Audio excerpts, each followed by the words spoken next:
사도행전 4장 1절부터 12절 말씀 보겠습니다.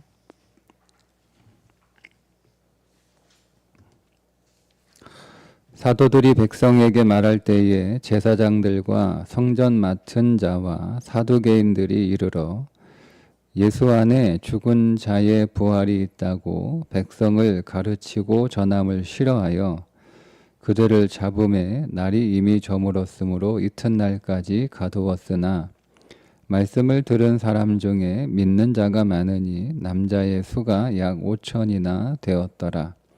이튿날 관리들과 장로들과 서기관들이 예루살렘에 모였는데 대제사장 안나스와 가야바와 요한과 알렉산더와 및 대제사장의 문종이 다 참여하여 사도들을 가운데 세우고 묻되 너희가 무슨 권세와 누구의 이름으로 이 일을 행하였느냐. 이에 베드로가 성령이 충만하여 이르되 백성의 관리들아 장로들아 만일 병자에게 행한 착한 일에 대하여 이 사람이 어떻게 구원을 받았느냐고 오늘 우리에게 질문한다면 너희와 모든 이스라엘 백성들은 알라. 너희가 십자가에 못 박고 하나님이 죽은 자 가운데서 살리신 나사렛 예수 그리스도의 이름으로 이 사람이 건강하게 되어 너희 앞에 섰느니라. 이 예수는 너희 건축자들의 버린 돌로서 집 모퉁이의 머릿돌이 되었느니라. 다른 이로서는 구원을 받을 수 없나니 천하 사람 중에 구원을 받을 만한 다른 이름을 우리에게 주신 일이 없음이라 하였더라. 아멘. 성전 미문 앞에서 구걸하는 안진뱅이에게 그가 원하는 은금을 주었더라면 아무런 일도 일어나지 않았을 것이고 구걸하는 자에게 은금을 주었다는 그 선행으로 칭찬을 받았을 텐데 은금은 주지 않고 예수 이름으로 그를 고쳤다가 도리어 어려움을 당하게 되는 일을 겪게 됩니다. 베드로와 요한은 왜 은금을 구하는 동냥하는 그 안진뱅이에게 원하는 돈은 주지 않고 왜 예수의 이름으로 그를 일으켰을까? 은금이 없어서도 아니고 은금이 아까워서도 아니고 정말 그에게 필요한 건 그의 하루하루 먹고 할 수 있는 은금이 아니라 그의 치유가 그에게 더 필요하고 중요한 일이었기 때문에 그에게 예수 이름으로 일어나게 한 것이었고 그 사람이 안진뱅이가 일어나서 성전에 들어와 뛰며 하나님을 찬양하는 것을 보고 많은 사람들이 베드로와 요한은 있는 곳으로 몰려들어 솔로몬 행각에서 설교를 하는데 그들의 설교 역시 동일하게 나사렛 예수에 관한 설교였습니다.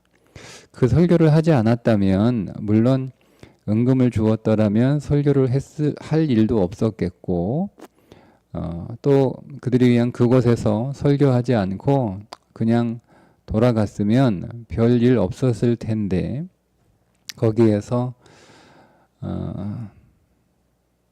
나사렛 예수가 누구인지를 설교하게 되죠. 그냥 잠잠히 있었으면 별일 없었을 텐데 예수의 이름으로 설교를 했다가 이제 어려운 일을 겪게 됩니다. 성전 내에서 설교할 수 있는 자격은 제사장들 가문에 속한 사람들이겠죠. 뭐 바리새인이든지 서기관들이든지 아니면 제사장들이든지 그런데 그런 자격도 없고 허락도 받지 않은 사람이 성전에서 설교를 하니 성전 종교 지도자들이 가만히 있을 리가 없었습니다. 그래서 도대체 무슨 권한으로 누구 허락받아서 누구의 이름으로 설교하냐 이렇게 질문을 받았던 겁니다. 오늘 본문의 말씀은 왜 베드로와 요한이 그냥 이 안진뱅이가 원하는 돈을 주었으면 아무런 일도 일어나지 않았을 텐데 왜 예수의 이름으로 고치고 예수의 이름을 설교해서 고생을 자처했는지 고난을 자처했는지 그 이유에 관하여 말씀하고 있습니다. 그 이유는 다름 아닌 구원입니다. 구원. 9절에 보면 이렇게 말씀하죠. 만일 병자에게 행한 착한 일에 대하여 이 사람이 어떻게 구원을 받았느냐고 우리에게 질문한다면, 여기서 구원이라고 하는 단어는 치료라고 하는 의미도 있습니다. 그러면 이렇게 번역을 해도 되죠.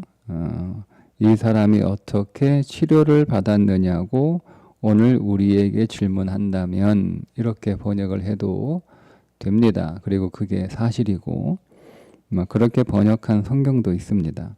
그런데 오늘 우리 성경은 어떻게 구원을 받았느냐고 번역을 합니다. 구원으로 번역을 합니다. 12절에서도 다른 이로서는 구원을 받을 수 없나니 천하 사람 중에 구원을 받을 만한 다른 이름을 우리에게 주신 일이 없음이라 하였더라. 치료라고 번역을 해도 되겠죠. 다른 이로서는 치료를 받을 수 없나니 천하 사람 중에 치료받을 만한 다른 이름을 우리에게 주신 일이 없음이라 해도 됩니다. 그런데 그렇게 되면 예수님이 오늘 우리의 문제를 해결하러 오신 분은 아니잖아요. 우리의 현실적인 문제, 우리의 육신적인 문제를 해결하러 오신 분은 아닙니다. 왜냐하면 오늘 우리의 육신적인 문제를 해결할 수 있는 사람들은 이미 많이 있었기 때문이고, 굳이 하나님이 오늘 우리의 육신적인 문제를 해결하러 이 땅에 사람으로 죄인으로 오실 이유는 전혀 없습니다. 여러분 그 부분들을 좀 깊이 묵상할 필요가 있는데, 하나님이 사람이 되셔서 그것도 죄인으로 이 땅에 오셔서 십자가에 죽으신 것이 내 육신의 문제를 해결하기 위해서 그렇게 하신 것인가 라고 하는 질문입니다. 그럴 필요 없지 않나요? 내 육신의 문제를 해결하려면 굳이 하나님이 오실 이유도 없고, 질병이 있으면 좋은 의사 보내주면 되고, 가난하면 돈 많은 재벌 보내주면 되고, 뭘 더 알고 싶으면 똑똑한 선생 보내주면 되고, 인생을 살아가는 삶의 여러 가지 관계에 좀 어려움이 있으면 그런 거 잘 해주는 사람 보내주면 되지 않나요? 그리고 이미 그런 사람들은 이미 충분히 있고, 그러니 굳이 예수님이 이 땅에 오실 리는 전혀 없어요. 그러니까 예수님이 이 땅에 오신 이유는 단지 육신의 문제를 해결하기 위해서 이 땅에 오신 것이 아니라 우리의 영적인 문제를 해결하러 이 땅에 오신 것이다 라고 우리는 생각할 수밖에 없습니다. 그런데 왜 영적인 문제를 해결하기 위해서 하나님이 사람으로 오셔야 했고, 그 하나님이 죄인으로 오셔야 됐고, 그 하나님이 십자가에서 아무런 죄가 없음에도 불구하고 죄인이 되셔서 죽으셔야 했는가라는 거예요. 그 말은 오늘 우리의 육신의 문제보다 더 심각한 문제가 오늘 우리의 영적인 문제라는 의미입니다. 그래서 이 안진뱅이에게 있어서 정말 심각한 문제는 그가 걷지 못하여 동냥하는 삶이 그에게서 가장 심각한 문제가 아니고, 그에게 가장 심각한 문제는 그가 성전에 들어갈 수 없는 삶이라는 거죠. 위문까지 왔으나 그 성전에 들어갈 수 없는, 하나님을 찬양할 수 없는, 하나님을 예배할 수 없는 그 문제가 이 사람에게 있어서 가장 근본적인 문제이고, 그리고 모든 문제의 본질이라는 겁니다. 그렇다면 오늘 우리의 삶을 적용하면 오늘 우리의 인생의 문제는 우리의 육신적인 어떤 문제가 내 인생의 본질이 아니고, 오늘 우리의 인생의 본질은 따로 있다는 거예요. 내 인생의 문제의 본질은 따로 있다는 거죠.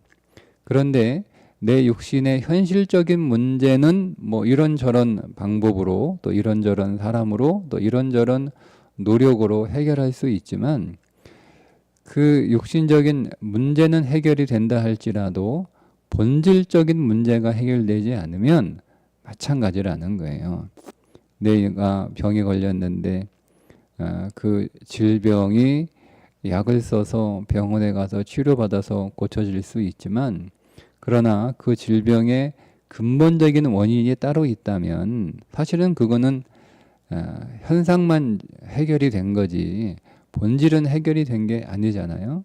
정말 내가 건강하고 회복이 되려면 그 질병을 유발한 본질적인 원인이 해결돼야 온전하게 치유가 되었다 이렇게 할 수 있는 거잖아요.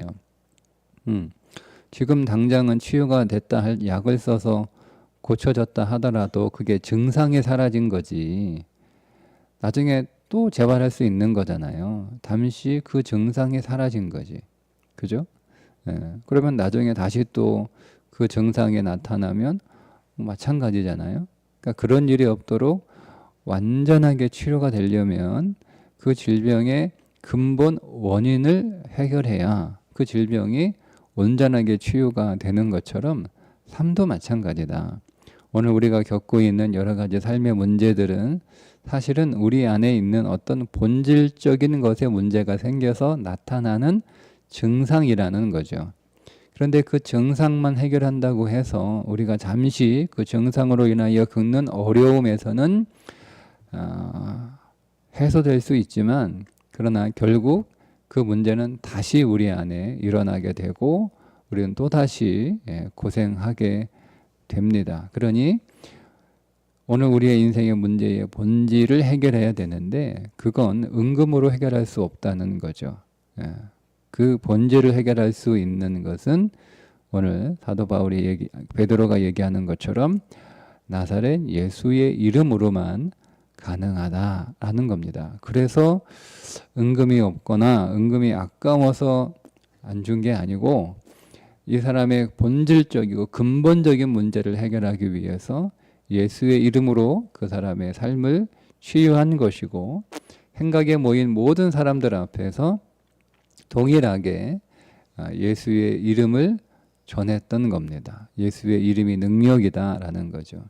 그래서 12절에 다른 이로서는 구원을 받을 수 없나니 천하 사람 중에 구원을 받을 만한 다른 이름을 우리에게 주신 일이 없음이라 이렇게 선포하게 됩니다.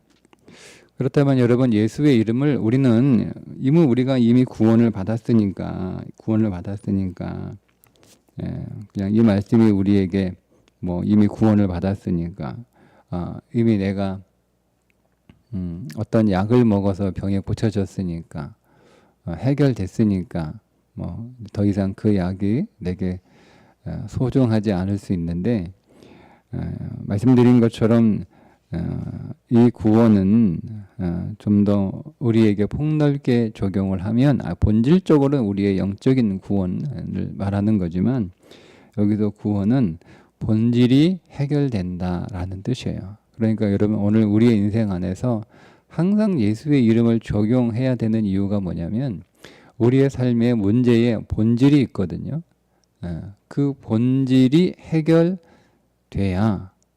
지금 내가 겪고 있는 이 문제의 증상도 해결이 되는 거예요.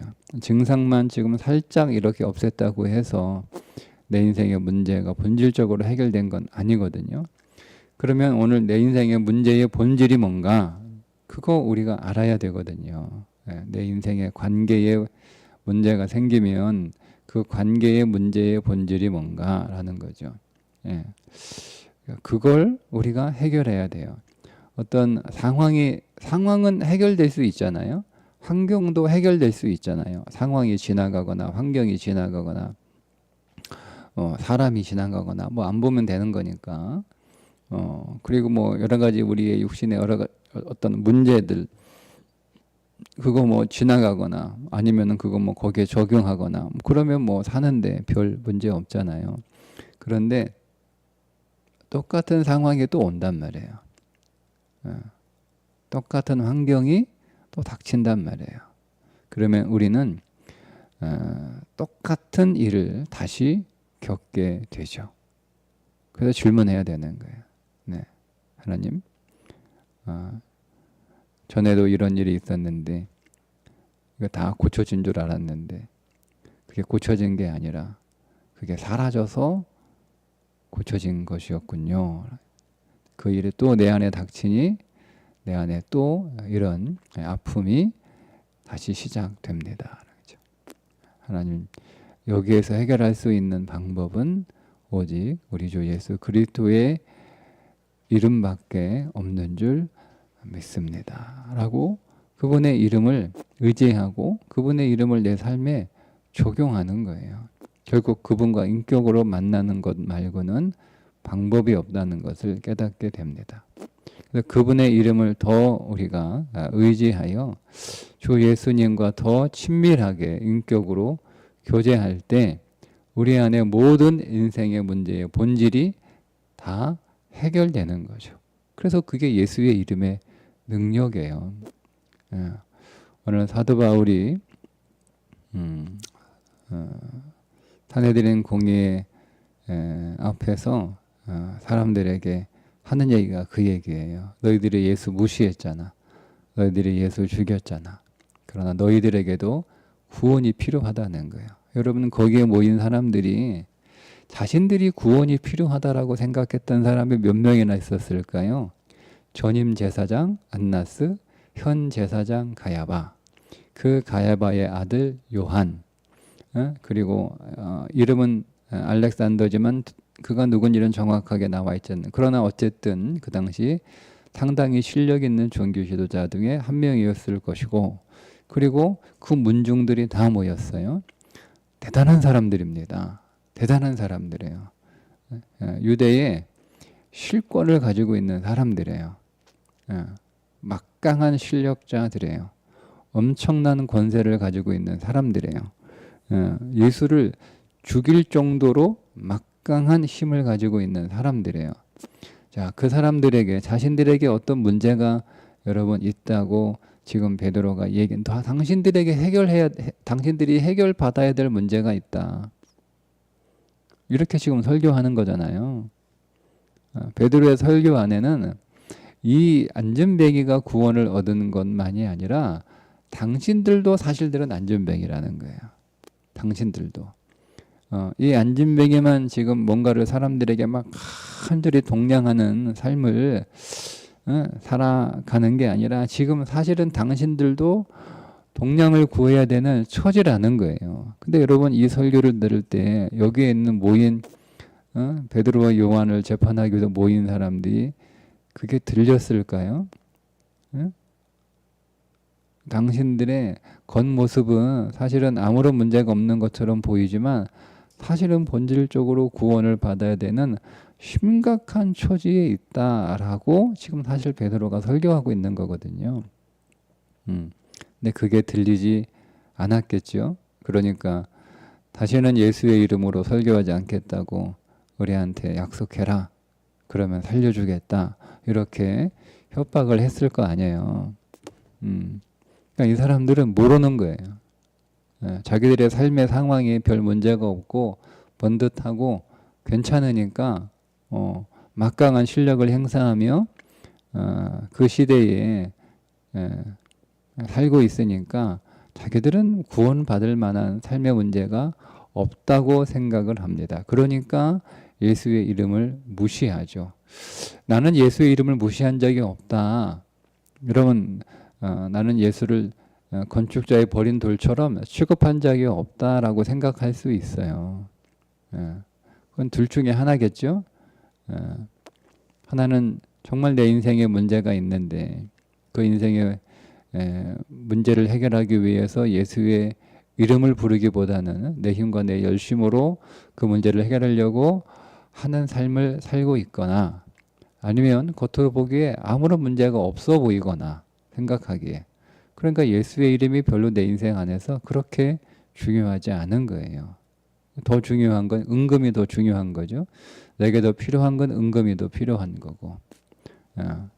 그렇다면 오늘 우리는 베드로와 요한을 앞에 세워놓고 도대체 무슨 권한으로 누구 이름으로 설교하느냐라고 재판하고 있었던 이 사람들과 다를 바 없는 사람들일 수도 있습니다.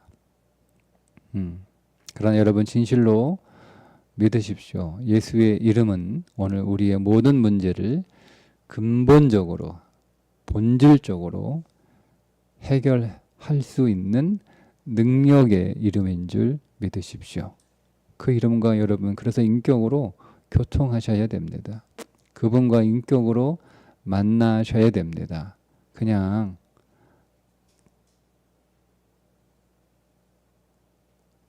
이렇게 스쳐 지나가듯 그렇게 만나시면 여러분 손해입니다. 그분을 정말 친밀하게 그분과 인격으로 만나셔서 그분을 더 알고 그분 안으로 더 들어가고 그분으로 더 채워지고 그분으로 더 충만해지고 그분이 여러분 안에서 확장되는 그 일들을 여러분들이 경험하게 되면 여러분의 인생의 본질적인 문제가 해결되는 놀라운 은혜를 경험하게 될 것입니다.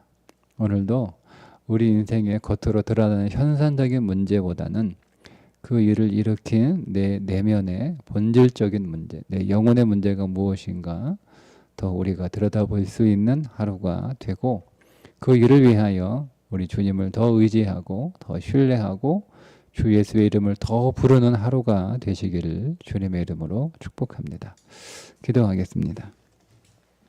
하나님 아버지, 오늘도 우리에게 예수 이름의 그 능력이 체험되고 그 능력 안으로 더 들어가고 그 능력을 더 소유하는 하루가 되기를 원합니다.